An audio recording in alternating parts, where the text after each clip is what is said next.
There we go. Yeah, it feels like a bluegill, but it might be a small bass. Oh, I think it's a small bass. Oh, okay. Okay. Look at that. A nice slab. That is a nice crappie. It's called comfy fishing. Some of us do it. Look at that. Oh, wow. That's cool. That's really cool. That's what I came to this lake for, but I hadn't seen anything on the cameras except for bluegill and bass, but man, I know it doesn't look big on the camera, but I promise you, this is a really big crappie. Oh. Okay, we're gonna get it back in.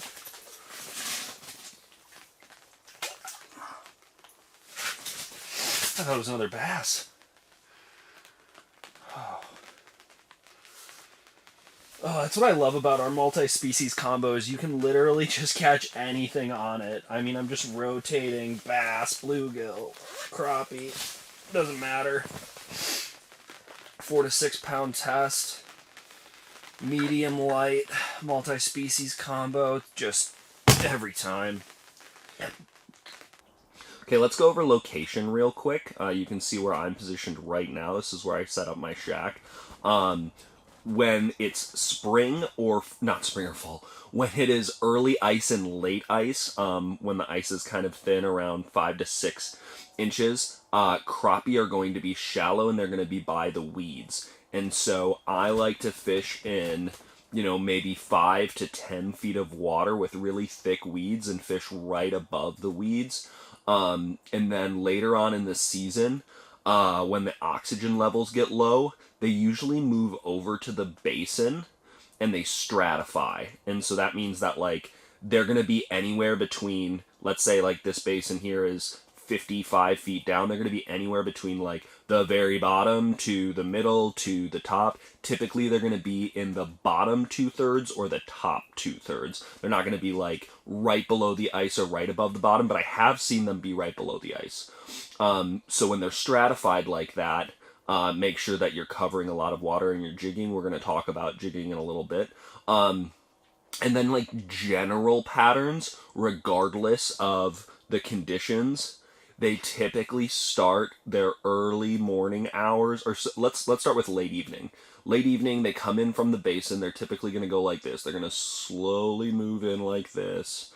They're going to go around, and then they're going to start coming into here.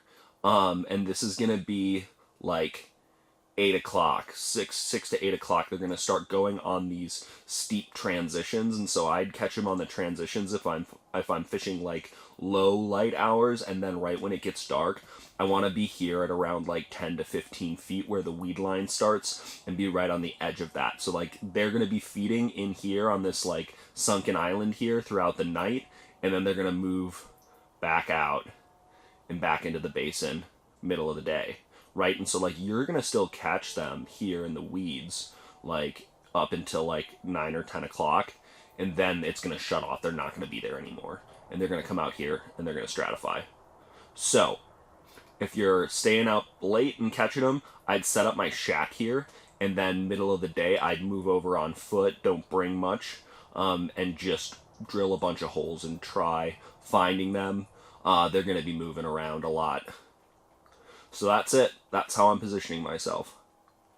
These are the kind of weeds I'm fishing. So they're tall weeds, and then I've got that sandy, kind of muddy bottom. So it's you find this typically right on the edge of the weeds, and crappie love this because it's the first spot that they stage in to transition from the deep basin into the weeds. So they stay here a little bit longer and get acclimated to the change in depth and oxygen levels. And so it's just a place where they hold a little bit longer before they cruise around.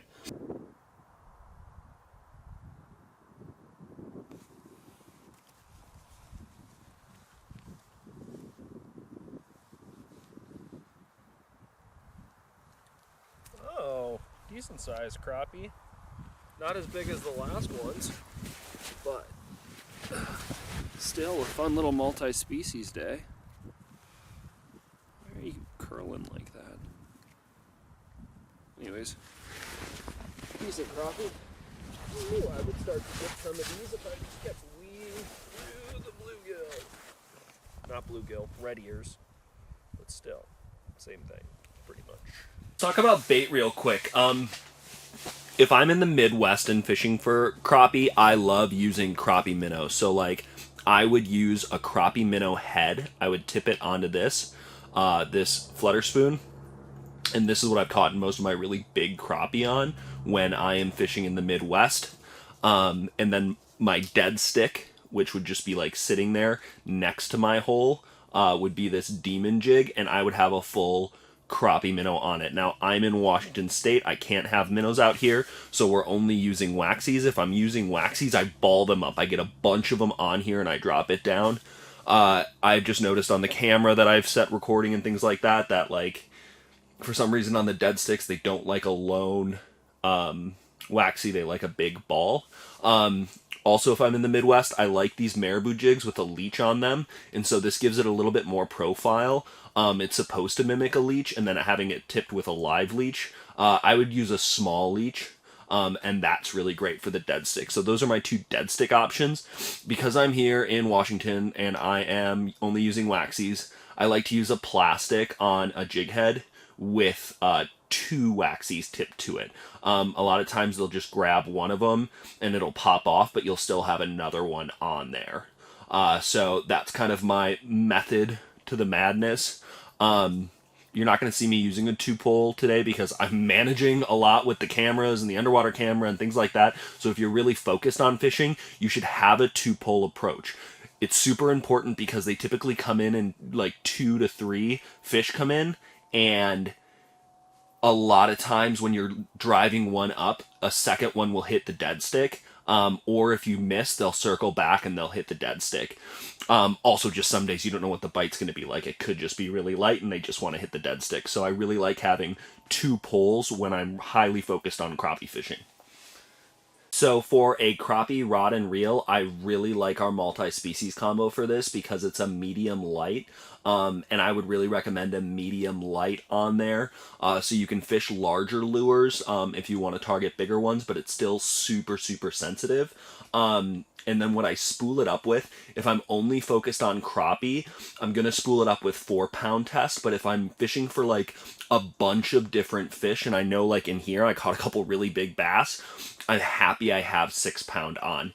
And so the result isn't going to be crazy different between 4 to 6-pound test. I think 4 is a bit faster getting your lure down there. And I also like, you know, maybe the diameter is a little less visible, but at the end of the day, like if I'm just a regular ice angler and I'm going for a bunch of different stuff, I don't have multiple rods and reels, just spool it up with 6 and you're going to be fine. What I really like for crappie lakes is all of this plankton moving around. So all of these little tiny white dots down here, those are all plankton. And they're feeding heavily on these. You'll see much bigger ones randomly.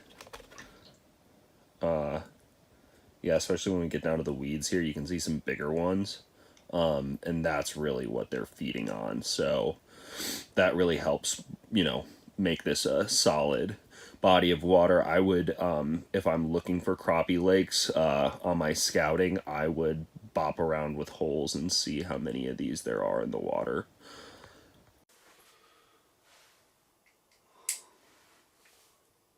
Oh my god, I just dropped my bait down. What? What is this?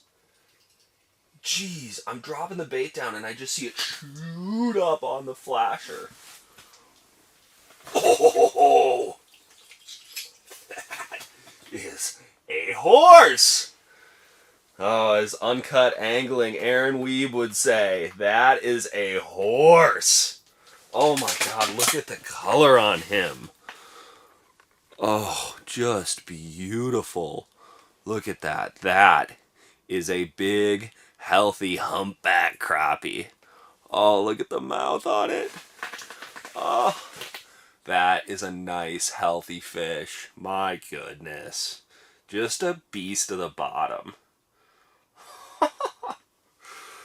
Oh, that's why I came to this lake. I knew they were in here. This is my second one. I bet we're going to get more today. At least I hope so, but... Oh, horse.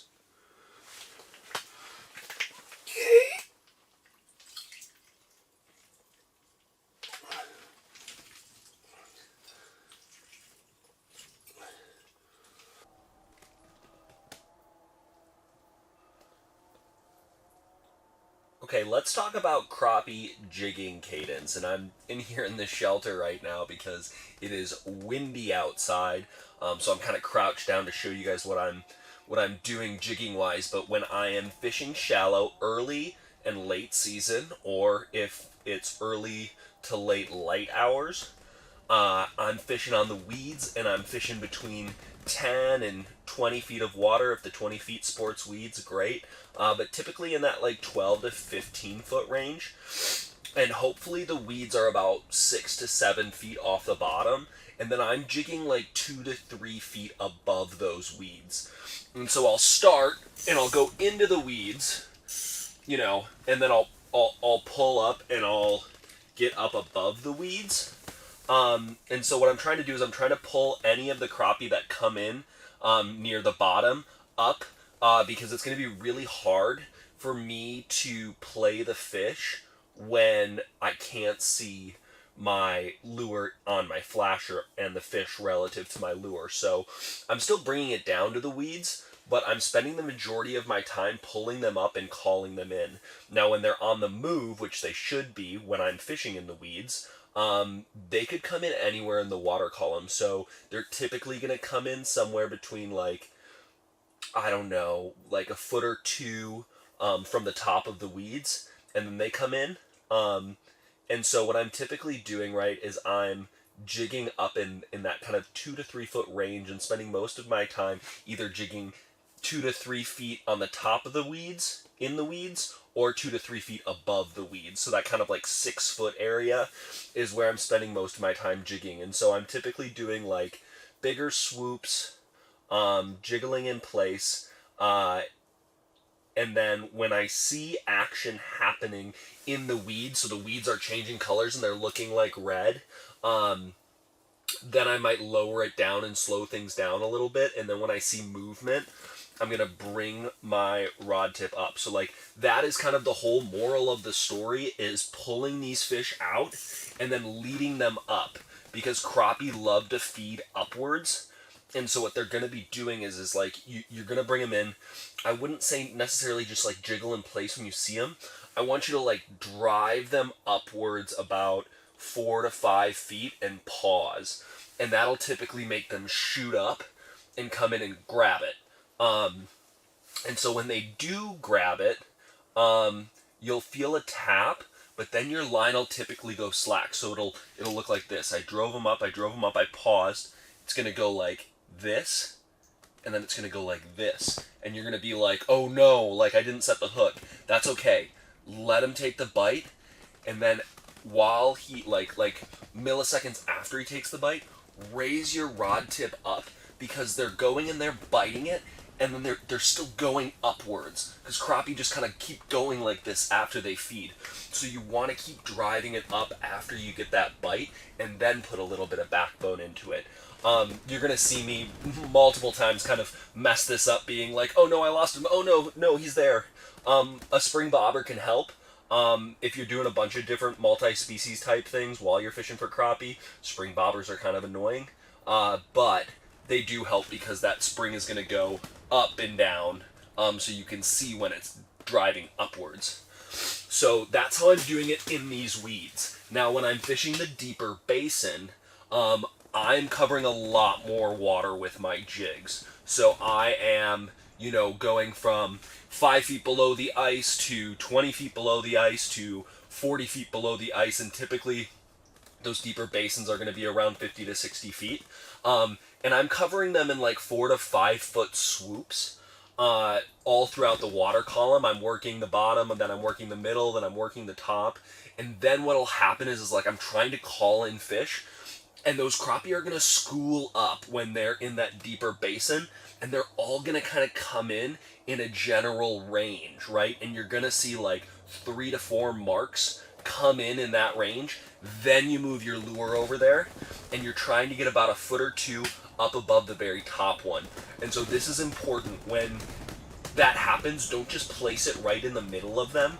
What you're trying to do is to get a little bit of competition going. So you're getting up, you're going right above it, and then you're slowly driving it up, because you're trying to pull the bottom ones up to where the top one is. And 2 or 3 of them are going to be like, oh shoot, like we got to go. And that competition will drive it to take that hit. Same thing in this situation. They're going to hit it, and then it's going to kind of go slack. So when they hit it, after they hit it, keep driving it upwards and then set the hook. Oh, I was just about to move too, but you gotta live by the rule. Never leave fish to find fish. Been in this shelter for too long. I wanted to get out and... Oh, but why when there's a fish right here about to hit it? Why do that,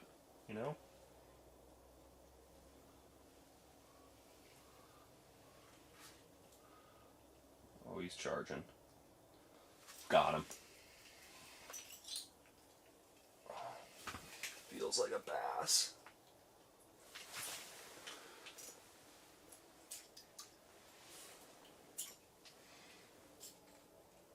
Yeah. Oh no, this is a big horse. Oh, big horse. Big horse. Come on. Come on. Oh. Man, that's even bigger than the last one. Oh my goodness. Oh, horse. Oh my gosh. Look at that. That's a lot of fun. Oh, I really should keep some of these to eat, but I'm traveling today and I got a lot of work with getting everything situated. Oh, look at that fish. I want to get a measurement on him, just so I know what length I'm dealing with. Alright, let's see. Ooh, that's a 13.5. I guess you guys can't really see the measurement, but yeah. Man, a couple 13s. I'll take it.